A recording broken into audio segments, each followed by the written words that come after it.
tells you that there is something out there. Pretty hard to spoof that. Absolutely. Los Alamos, Oak Ridge National Labs, MacDill Air Force Base, Edwards Air Force Base, the remote test site in Nevada, also known as Air Force Flight Test Center Detachment 3. That's the actual terminology for Groom Lake facility. From what I hear you guys saying, there's something. I don't know who's building it, who's got the technology, who's got the brains, but there's something out there that better than our airplane. So it's not us, that's one thing we know. You know that. I could say that with a very high degree of confidence. For someone to try to bust down the walls, it's not going to happen. You'd have to go to all these facilities, get into their vaults, then bring that out as a united coalition. Not one person couldn't do it. It would take a united coalition of acknowledged scientists to come forward with it.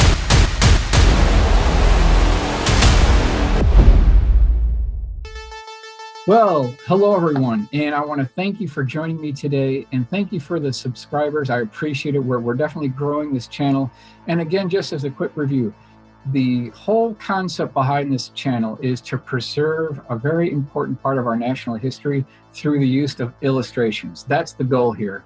And I want to thank everyone for joining me here again. And let's go ahead and get into the material.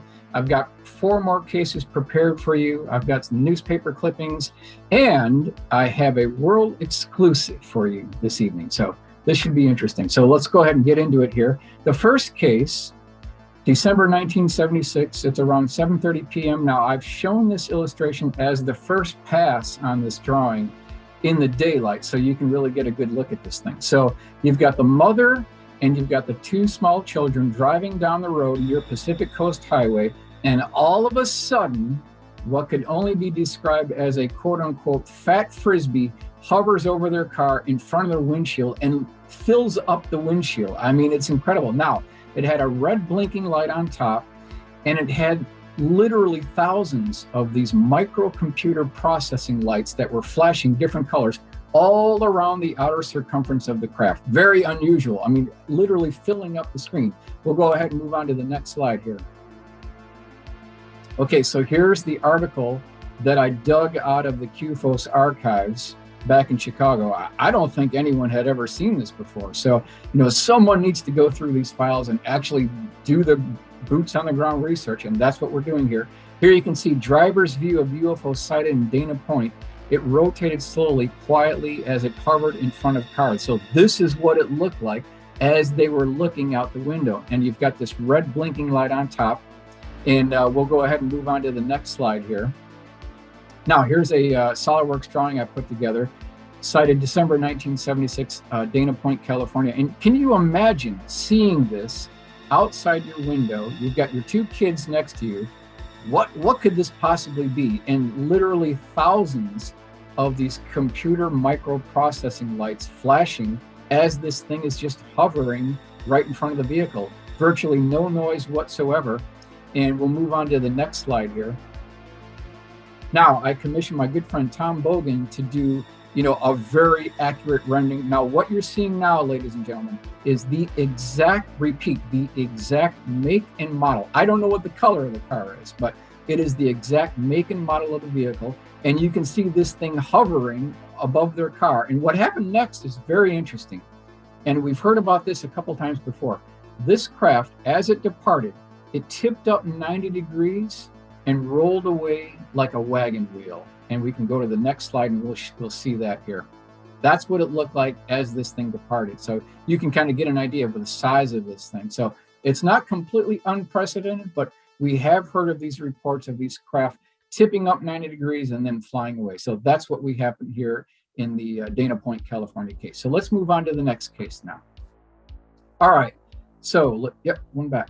So this is July 1976, Redford, which is a suburb of Detroit, Michigan. Now, I've done this here in full color so you can see it hovering over Detroit. Now, this is another one of these quote-unquote fat frisbee cases.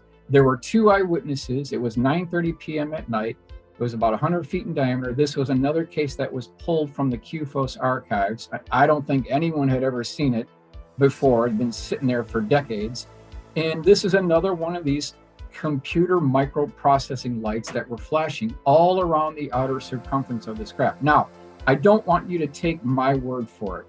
I want to have some kind of backup, some kind of paperwork so that we can verify this. And if we move to the next slide here, you can see here is the original eyewitness sketch. Drawing of object, Detroit, Michigan. Then they have the side view, they have the top view. They show you these microprocessing lights, and then they show you the direction of rotation. It says band of lights revolving in direction indicated by arrow.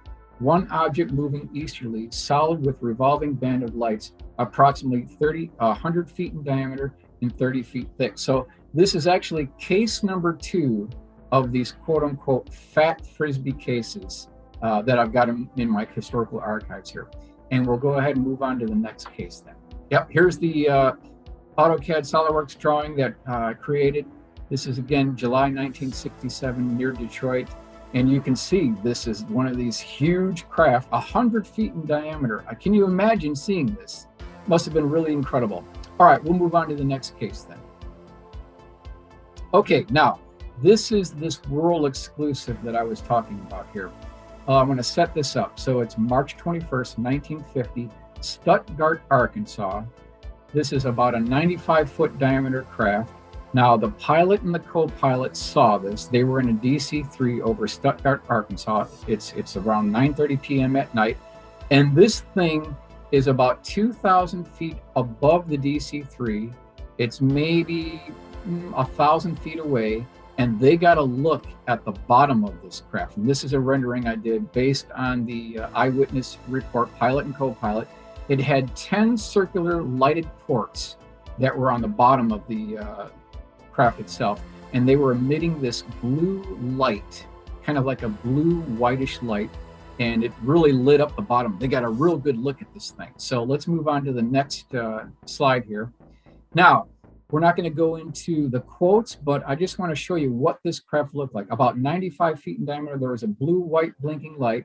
And then we'll just kind of go through this here. 9:29 p.m., 15 miles north of Stuttgart, Arkansas.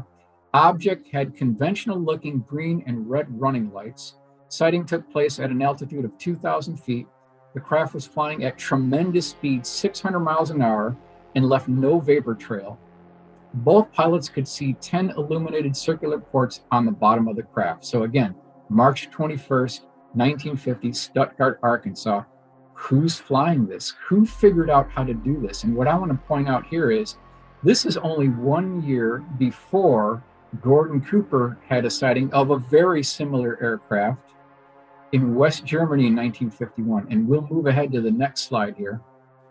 Now, here is my friend Rudy had done a very good job. This is a world exclusive rendering.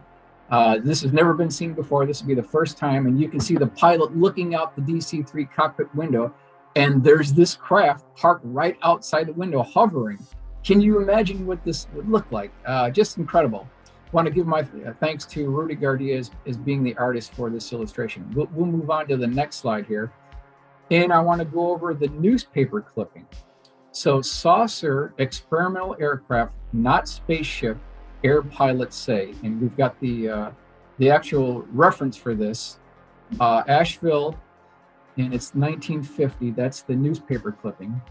And they had two interesting quotes. So it's the Citizen, March 22nd, 1950. Two interesting quotes were tagged along with these newspaper clippings. And we're going to move ahead to the next slide here. And I want to go over that here. Now, this is the pilot. This is the co-pilot talking, not me here.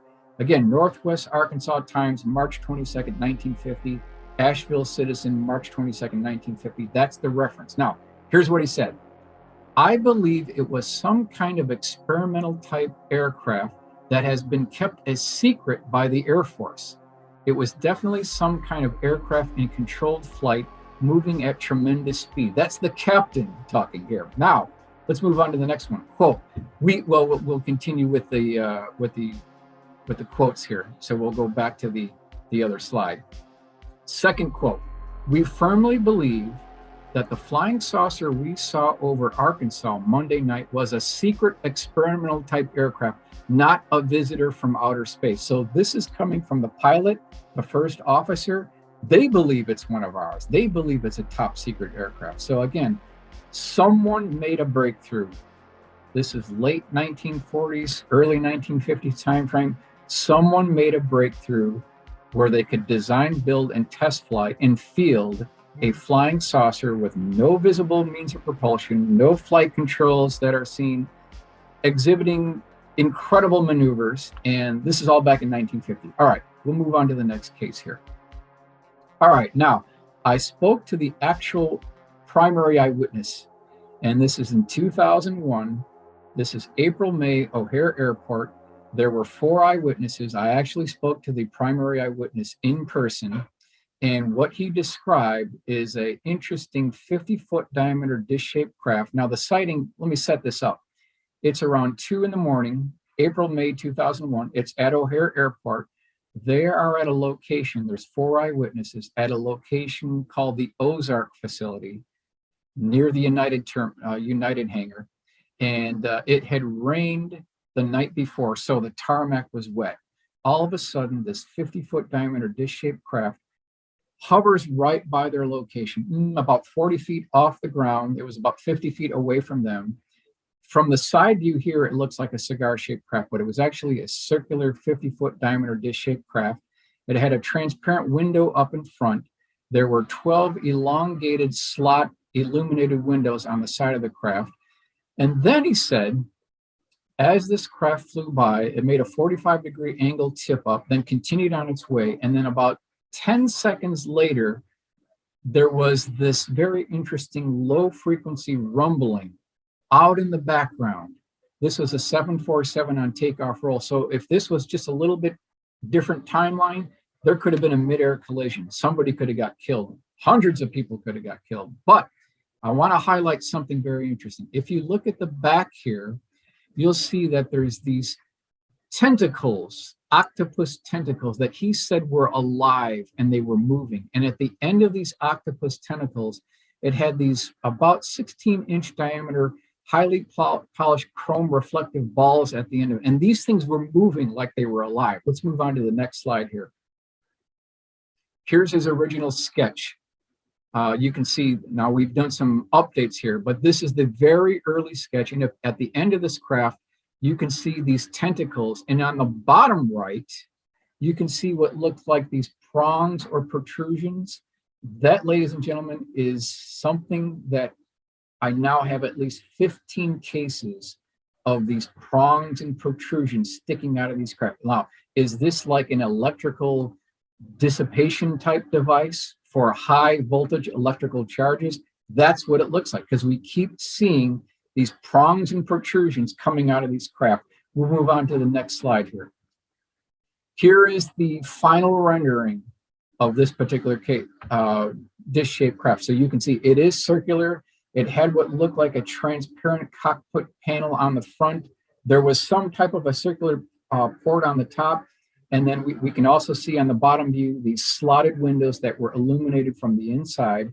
And then again, I want to just highlight the fact that he saw these tentacles that he stressed so highly that they appeared to be living, they were alive, and they had these spheres at the end of them. So those are the 4 cases that I've prepared for our today's presentation. Again, we want to make these cases come alive.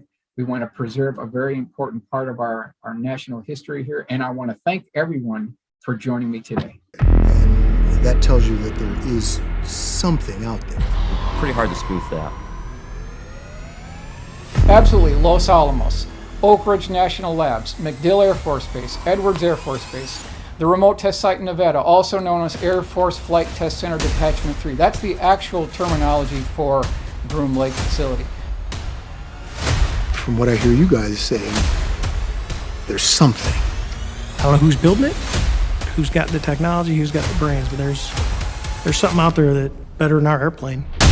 So it's not us. That's one thing we know. We know that. I could say that with a very high degree of confidence.